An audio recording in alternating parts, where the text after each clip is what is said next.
And hello, hello, yo, it is Jeremy. This is my weekly radio show. Jeremy Speaks on Everything. This is episode 6. I would like to thank you for listening, for those who are listening at the moment, and those who listen as it was shared on Facebook. This past Thursday's episode was rather enlightening. Me and Mr. Rapley had a very, very spirited conversation about some things we saw and things we need to do. I want to thank him for coming on my show last Thursday. Thank him. I even got messaged by my mama at 3 o'clock in the morning and told me that we did well. So I invited him back to this Thursday's episode so we can talk about something. He actually inspired what I'm going to conversate about today. All right. And speaking of that, the call-in number is 347-994-3320. Now, normally on Tuesdays, I wouldn't like callers, but I will take one because on Tuesdays, I like to kind of get out what I've learned since the last episode. Also, these episodes of Blog Talk Radio will be posted on another channel, not my Jeremy Speaks channel. It'll be a channel I call the Negro Sports League, and immediately following this episode, there will be a video uploaded to that channel. And while this radio episode downloads and finishes buffering and getting ready for smooth playback or whatever it tells me. But I do like to give out that call-in number. Like me on Facebook. Do you like on Facebook? Yeah, like on Facebook. Follow, add me on Facebook. Add me on Instagram, Twitter. It's all there. Hey, I would like to speak to all my males of African origin out there in reference to last week's show. Let's start speaking to each other. Let's do more of that. Let's do more togetherness. I looked at my listens for last week, and I had 20 people listen. And I know it might not sound like much to some people, but for somebody who's just starting, knowing that I had 20 pairs of ears listen to a thought in my head, so to speak. That's what this radio show is. It's thought in my head. Like I said, this episode will be posted on my Negro Sports League channel. It's just a channel where I just do some goofy stuff. Ain't nothing wrong with that. Once again, I want to thank my 20 listeners. And today, inspired by last week's guest, I want to talk about cops in America. That's your subject, right? Well, it is for me.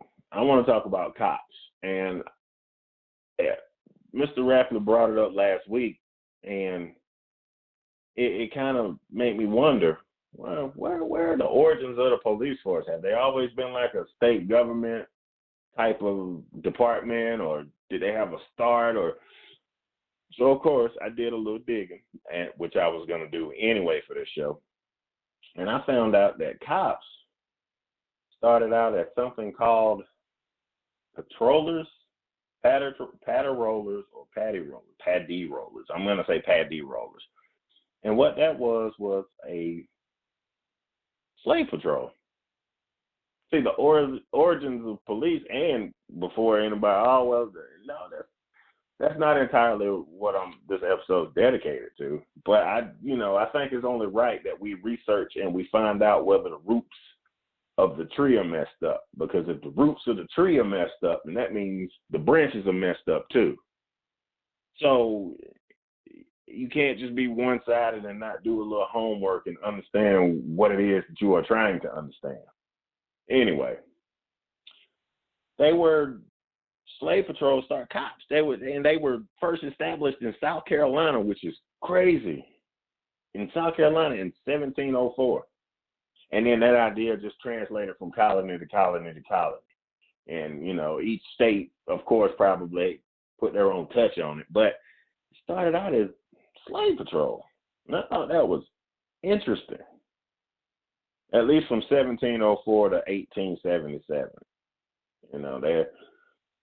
They're related. I mean, they were boatsmen, horsemen, marksmen, but like tracking, detecting, and policing, that was their main thing. And their main thing to track, detect, and police was slaves. And of course they did their job as well as I guess they could. They had something back then that they used called slave codes, and I'm just learning this stuff too.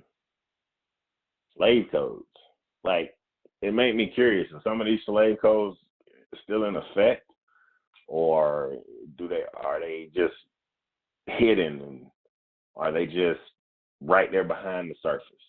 Is the wording differently? I don't know. I'm curious about that now. I should make that a point to come back with something else. During the Civil War, the theory of contraband prevented the return of Southern slaves who reached Union-held territory. So basically, the cops couldn't go but so far, kind of like they are now. It seems to me that nothing's changed. It's just we have more cameras now. Like, I had to explain to my children the other day. I asked them a question, and I had to explain to them that it's a probability. Well, I'm not going to say probability because I don't really do anything. But in America nowadays, somebody could just shoot their father and say it was justified. And Abby was like, why would somebody shoot my daddy? We love you. And I just hate the fact that I have to explain that to them.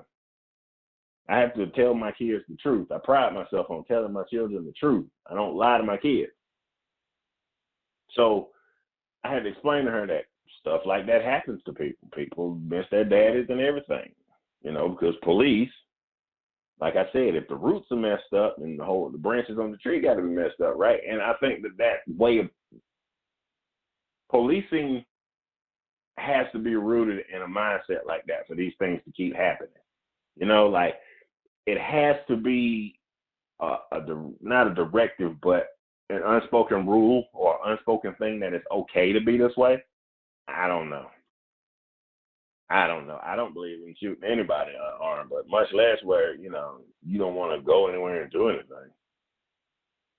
Anyway, the Ku Klux Klan started, the cops, they started integrating with the Ku Klux Klan. And that's why the Ku Klux Klan was able to gain power, because the people that were in charge of policing slaves joined forces with people that hated slaves. It was easy to infiltrate an organization where everybody looks like you. That's just basic psychology. People are going to group with the people that look the most like them. So it was easy to keep the system. I'm not even going to use the word system. It was easy to keep the efforts of racism, the racist way of mind when it came to policing black.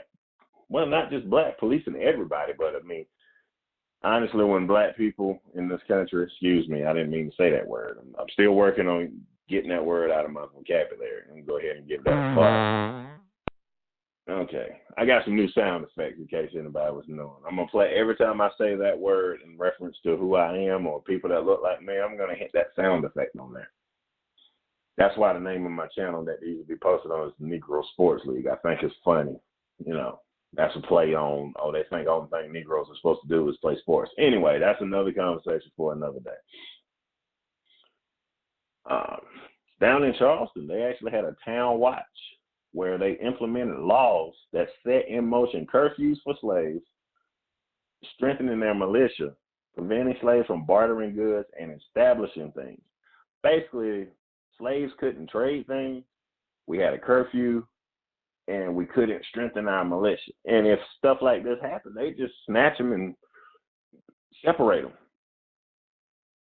And occasionally we would, as slaves in this country, we would develop many methods of challenging slave patrol and occasionally fighting back. Now, throughout history, when people of African origins feel oppressed, normally what we do is we riot, we burn things.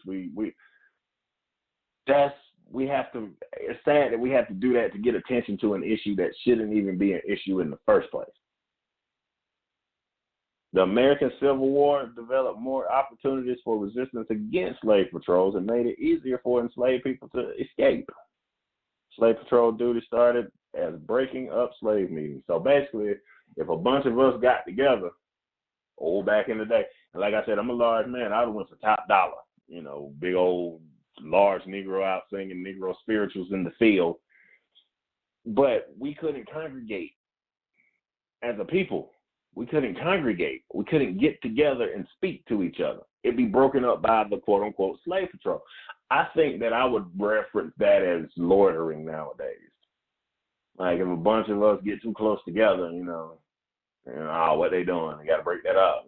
That's just my opinion. Opinions expressed on this radio show are mine and mine only, and a lot of them are said in jest. I just don't mind telling the truth about things. Okay, and they would slave patrols, back on that. Sometimes they would have other people, of other colors to help, like even Indians. Indians would join slave patrol, but that was to keep the heat off of them for what they were going through. We weren't the only people oppressed, or that wasn't just us. Legislation for this, actually Congress, they passed a act in 1871 which prohibited state actors from violating civil rights of all citizens, in part because of law enforcement's involvement with the infamous KKK. I don't understand why that took all the way to the 1960s for that to even have any effect. That took almost 100 years for that to have an effect. I don't understand why is it so slow moving on this issue. Like this issue that we have in our country is no different now than it was then. Like I said earlier, the only thing that's different is we have cameras now. So if a cop shoots an unarmed person, notice I'm not putting a label with it, but an unarmed person, if they shoot them and it's caught on camera, it feels so normal nowadays. Every time you turn around, it's a shooting or something's going on somewhere with somebody, people killing each. Every time you turn around, it's kind of normalized you to the violence, especially when it comes to males of African origin. And speaking of males of African origin, I would like to address something. Now, I'm not just talking to the males of African origin. I actually look up historical figures, female women, women of African origins as well. And I did happen upon this one, and it was interesting, but I'm learning in this process as well. Queen of Sheba. Now, for some of you who are religious, you may read the Bible and know that the Queen of Sheba is a biblical figure. Like I've stated before, I'm not a religious person, but I do believe there are some lessons to be learned from the Bible, but that's a subject for another day as well. She was a biblical figure that in Sheba, she played an important role, as did all women in society, and were equal to men in nearly all spheres, with civil, religious, and military rights and duties just like the guys. She features in Jewish, Muslim, and Christian, particularly Ethiopian Christian traditions. She was meant to, and I don't know what that A word is, so I'm not going to try to pronounce it. I didn't write that. My sources didn't come with a spell check. It is the oldest and most important of the South Arabian kingdom. So see, even Sheba, a woman, because I know that the U.S. soccer team just won something, so I figured why not just drop that little nugget in there. A woman, queen who has presence in the Bible, whose hue or color resembles that of mine. Thought it was pretty neat to find that. I don't want to exclude anyone. I'm gonna give Queen of Sheba a hand clap.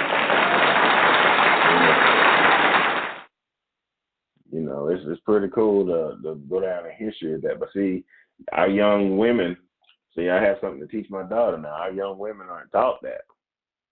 They aren't taught things like this.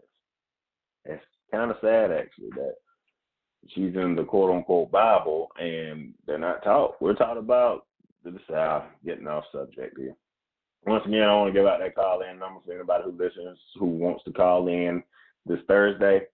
You can call in this Thursday and speak with me. I don't mind. That number will be 347-994-3320. Save that in your phone.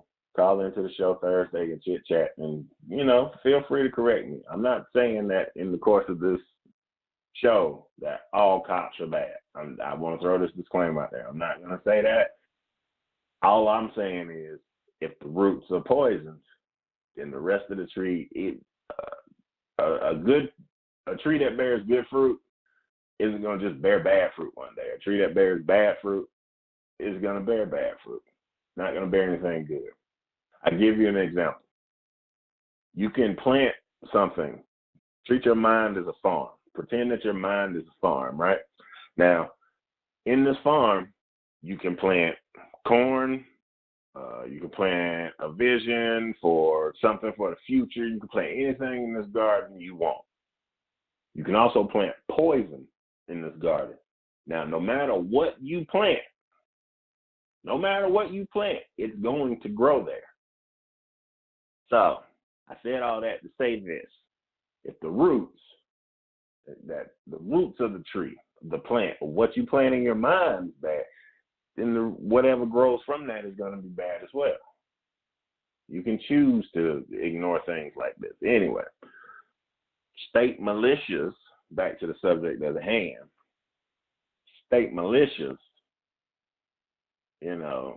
would have slave owners that, they start these militias because the slave owners would fear a revolution.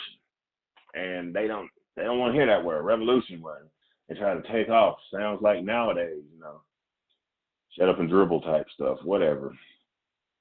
South Carolina, the roots, right? And Virginia selected patrols from the state militias.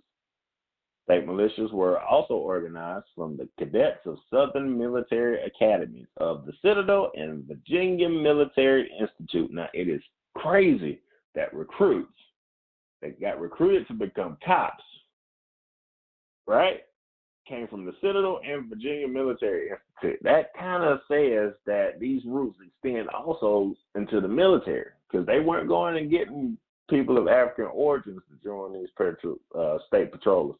They weren't getting these. The very word patrollers, state patrol, highway patrol, wow. They had military, I'm going to get back on subject. They had Virginia Military Institute and the Citadel. They were founded to provide a military command and structure and discipline within the slave patrols that detect, encounter, and crush any organized slave meeting that might lead to a revolt. See, they go find it and stamp it out. This thing of stamping out revolts nowadays, it isn't new. We don't want you protesting. We don't, like that type of thing, without going too off the deep end into it. These patrollers would punish runaway slaves, but slave owners didn't like their slaves to be beaten or broken or crippled or anything like that. So they get mad at the patrollers. So they kind of set a system of checks and balances. Rough them up, but they got to go to work in the morning. It's just crazy, the history of things that we don't even think about anymore. It's just crazy, the history of like cops. I didn't go into this thinking that the history of cops would be like rooted in pre-Civil War times and thinking.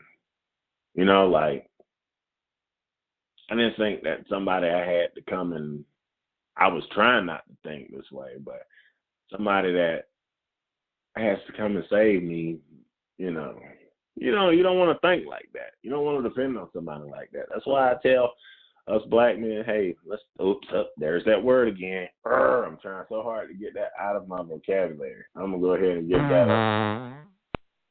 Yep, got to learn to take that label off of things. We've been told we're so many different things. I'm trying to eliminate that label from my vocabulary.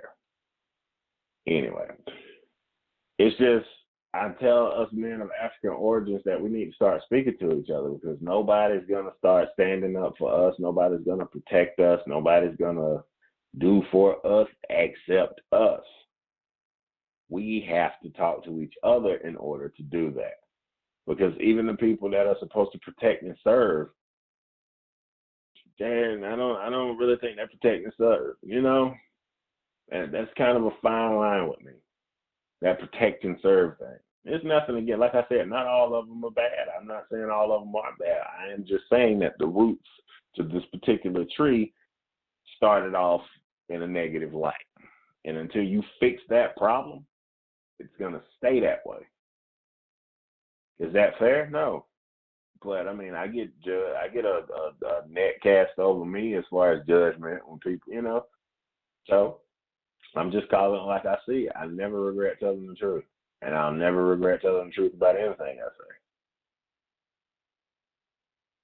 All right, and I want to thank all of you for listening today. Once again, my 20 listeners last week.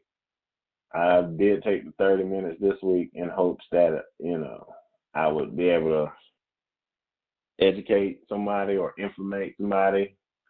I did want to take this time to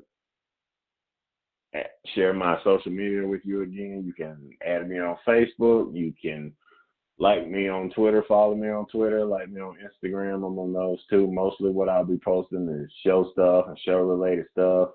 Like I said, this episode will be available on my other, it's kind of like my Silly Place YouTube channel, because I want my Jeremy Speaks channel to be about wrestling. Like I stated before, I want it to be primarily about wrestling. So like over on my Negro Sports League channel, when this radio show is over today, there will be a video dropping. It's just me goofing off, but I will post this radio show. I would like to give out that call-in number one more time, just in case you want to call in Thursday and discuss a couple of things with me. That number is 347-994-3320. And remember, if you don't take away anything else away from today's episode, if the roots of the tree are bad, so are the branches. I have been Jeremy Speaks, and I hope you enjoy the rest of your day. Oh, yes, like, share, subscribe, comment, criticize on YouTube, Jeremy Speaks and the Negro Sports League. Thank you for listening.